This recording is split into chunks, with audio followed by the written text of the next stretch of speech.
என்னைக்கு voice of சாக்லேட்ல நான் வந்தே பாரத் ட்ரெயின்ல ஃபர்ஸ்ட் டைம் ட்ராவல் பண்ணேன். அதோட எக்ஸ்பீரியன்ஸ் பத்தி தான் நான் ஷேர் பண்ண போறேன். எனக்கு 5:00 எக்மோர்ல ட்ரெயின். ஸோ நான் 4:00 வீட்லருந்து கிளம்பி நான் 5:00 ட்ரெயின் ரீச் ஆயிட்டேன். அண்ட் ஆல்சோ ட்ரெயின் சொல்லவே வேண்டாங்க. ரொம்ப சூப்பர்வா இருந்துச்சு. அண்ட் ஆல்சோ சீட்டா இருக்கட்டும், வாஷ்ரூமா இருக்கட்டும், அதுக்கப்புறம் மார்னிங்கே வந்து அவங்க ஒரு காஃபி அண்ட் பிஸ்கெட்ஸ்லாம் குடுத்தாங்க. அது எல்லாமே ரொம்ப குவாலிட்டியா நல்லாவே இருந்துச்சு. லைட்டா ரெயின் இருந்துச்சு. ஸோ லேட் ஆயிடுமோன்னு நெனச்சேன். பட் லேட் ஆகாம கரெக்ட்டா 6:55க்குலாம் விழுப்புரம் ஸ்டேஷன் நான் ரீச் ஆயிட்டேன். ரீச் ஆனதுக்கப்புறம் என்னதான் நம்ம சென்னையில இருந்தாலும், அந்த வில்லேஜ்குள்ள போம்போது, அந்த காத்து, அந்த சைலன்ட்டு, அந்த வைபே ஒரு தனி ஃபீல்ங்க. அண்ட் ஆல்சோ அத நான் ரொம்ப ஹேப்பியா என்ஜாய் பண்ணேன். அண்ட் ஆல்சோ அங்க போன ஒர்க் எனக்கு முடிஞ்சதும் நான் அங்கேயே என்ன பண்ணேன், ஒரு லஞ்ச் அப்படியே சாப்பிட்டுட்டு, ரிட்டர்ன் வந்து பாண்டியோட எக்ஸ்பிரஸ் ட்ரெயின் ஒண்ணு இருந்துச்சு. அந்த ட்ரெயின்ல அப்படியே ரிட்டர்ன் வந்துட்டு, ஈவன் நான் ரிட்டர்ன் வரும்போது ரெயின் அதிகமா தான் இருந்துச்சு.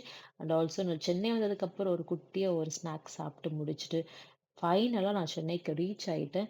ஸோ நீங்க வந்தே பாரத் ட்ரெயின்ல டிராவல் பண்ணியிருந்தீங்க அப்படின்னா, உங்களோட எக்ஸ்பீரியன்ஸ் எப்படி இருந்துச்சுன்றத எனக்கு மறக்காம ஷேர் பண்ணுங்க. அண்ட் ஆல்சோ மறக்காம வாய்ஸ் ஆஃப் சாக்லேட் ஃபாலோ